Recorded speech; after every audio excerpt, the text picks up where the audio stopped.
This is a video on how to replace the drive in a Wyzenbeek test machine.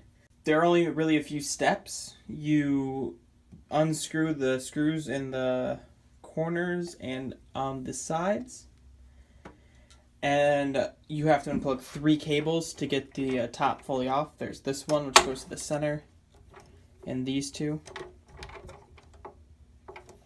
Then after that, very important that you take a picture to know where the cable colors are going to on each side.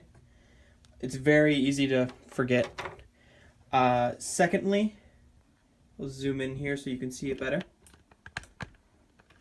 This right here is what determines whether it's 115 or 230 volts.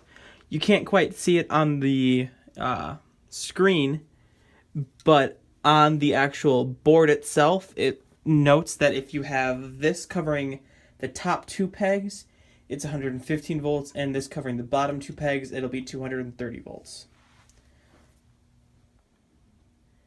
The next step, obviously, is to remove the wires. I find easiest way to do is to grab some pliers and then just shimmy it back and forth as you pull up.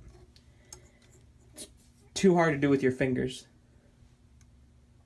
So unplug the board,